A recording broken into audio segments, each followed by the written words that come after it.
Bonjour chers étudiants, nous allons commencer notre première capsule sur les suites numériques réelles. On parle de suites numériques réelles, c'est-à-dire que ce ne sont pas des suites numériques complexes. Donc je vais être rapide, donc je vais vous demander de reprendre ce que je dis sur vos cahiers. Donc c'est un support du cours. L'objectif c'est de vous expliquer un peu les notions que nous allons voir. Et donc je vais vous donner des exercices que nous allons mettre sur la page Facebook qu'on a créée et dans notre groupe WhatsApp. Donc ces capsules vont être essentiellement disons, pour expliquer les notions que nous allons voir dans ce qui reste dans le programme. Alors, nous allons commencer par des généralités sur les suites, notamment comment définir une suite, comment on va l'exprimer, le sens de variation, les limites des suites. Alors, une suite, c'est une fonction.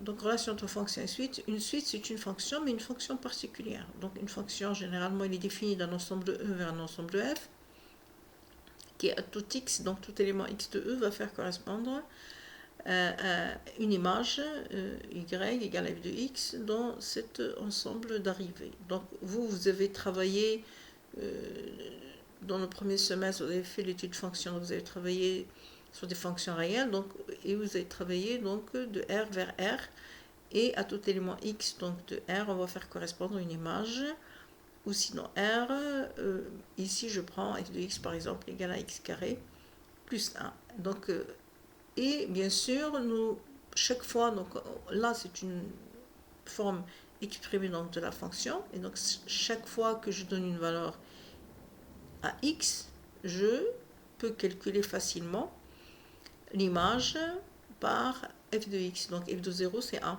Donc tout élément du domaine de définition de la fonction, on peut lui calculer, trouver son image facilement. Donc si x égale à 1, f de 1 égale à 2, si x égale à 1 demi, f de 1 demi c'est 3, 25, et ainsi de suite. Alors maintenant, qu'est-ce qui va changer avec les suites? Ce qui va changer avec la notion de suite, c'est qu'au lieu de dire nous allons partir de R, ici on va partir de N, donc de l'ensemble N. Et on sera donc, elle va être définie de N vers R. Et à tout élément petit n de grand N, nous allons faire correspondre f de N. Ici, je reprends la même expression, par exemple, n carré plus 1. Donc N appartient à grand N qui est l'ensemble des entiers naturels. Et donc ici, je peux, comme tout à l'heure, donner une valeur à N. Par exemple, N égale à 0, je calcule f de N, de 0 c'est 1. Pour n égale à 1, la même chose, c'est 2. Mais regardez là, n ne peut pas être égal à 1,5. Et donc, il n'y a pas d'image. Hein? Donc, n ici, c'est un entier naturel. Donc, il ne peut pas prendre des valeurs décimales. C'est un peu la particularité des suites. Alors, donc, je reprends. Donc, on va noter que l'ensemble de départ, c'est n. Et l'ensemble d'arrivée, c'est r. C'est-à-dire que f de n peut prendre toutes les valeurs de r. Par exemple, si je définis une suite de la forme suivante, fn est égal à n sur 2, eh bien, pour n égale à 1, f de 1 c'est 1 demi, c'est 0,5 qui appartient à R. Donc, il n'y a pas de problème. Hein? Donc, la condition, elle est juste sur l'ensemble de départ.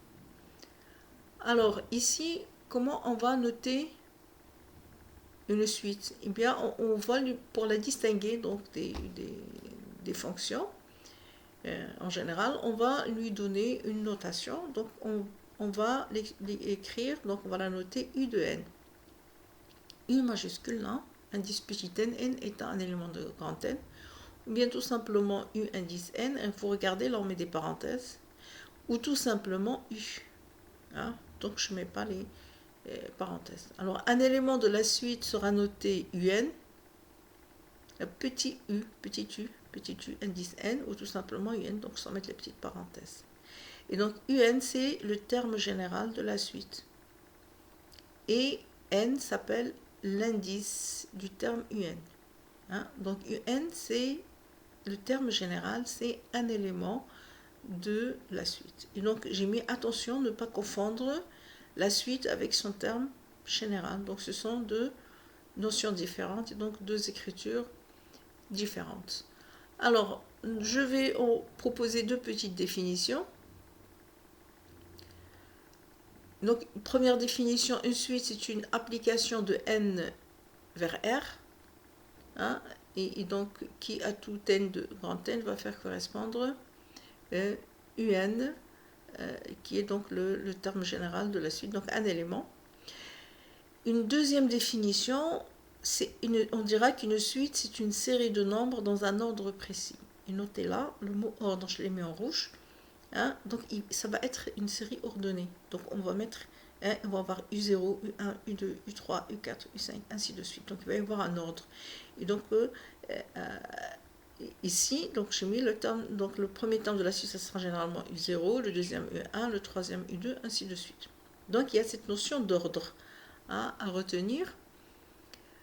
Alors, donc, en les posant les uns après les autres, on peut construire n'importe quelle suite de nombres. Exemple, U0 égale à 5, U1 égale à 12, U3 égale à moins 7, U4 égale à ainsi de suite.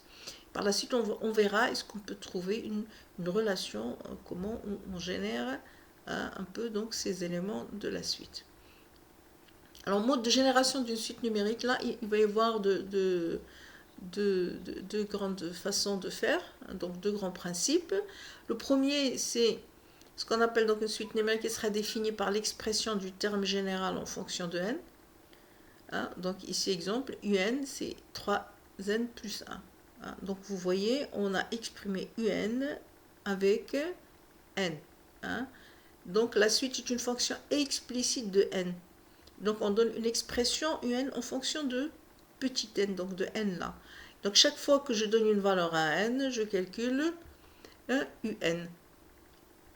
Dans ce cas, chaque fois que je donne une valeur à n, je peux calculer. Donc c'est un peu l'avantage. Donc l'avantage de la façon d'écrire les suites de cette façon, c'est que d'abord, quel que soit n, la valeur de n, je peux calculer. Donc un, hein, et bien sûr sur son domaine de définition. Et là aussi, regardez, donc c'est un peu comme les fonctions, f de x égale à 3x plus 1, donc je peux utiliser tout ce que je connais sur les fonctions, donc leurs propriétés, leurs variations et tout ça.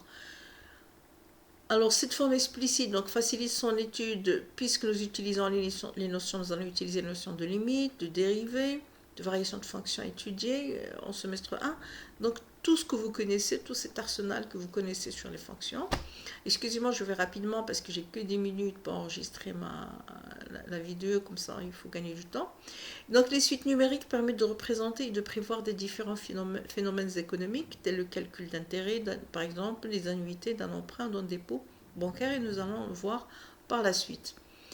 Alors, ou bien la deuxième façon d'exprimer une suite, c'est par une relation de récurrence. Alors donc là, soit S, donc une suite réelle définie de la façon suivante, donc un plus 1 égale à un plus 3. Donc vous voyez que là, il y a une relation entre un et un plus 1. Hein, et donc, si je pose n égale à 0, donc j'aurai u1, c'est u0 plus 3. N égale à 1, donc u2 égale à u1 plus 3. On a toujours cette relation entre le terme et le suivant, ou celui qui le précède.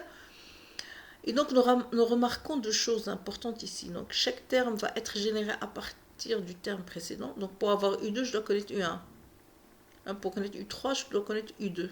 Pour connaître U2, je dois connaître U1. Hein, donc, il faut connaître tous les termes précédents. Et je ne peux calculer ces termes que si je connais U0. Hein. Et donc, vous voyez, là, il faut absolument que j'ai U0 qui est le premier terme. Sinon, je ne peux pas calculer les autres termes de la suite. Alors, on dit que la suite est générée par la relation de récurrence entre n plus 1 et u0.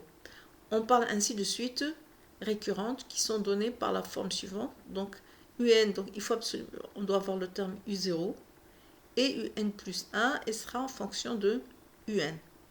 Exemple, ici, vous avez un égale à, donc on a u0 égale à 1 et un plus 1 égale à 7 un plus 3. Et donc là, je peux calculer U1. Donc je peux calculer U1. Hein, donc c'est 7 fois hein, UN. Donc 7 fois U0 plus 3, c'est 10. U2, c'est 7 fois hein, U1 plus 3, c'est 73, et ainsi de suite. Donc nous remarquons que pour calculer un terme, il faut calculer tous les termes précédents. Donc les suites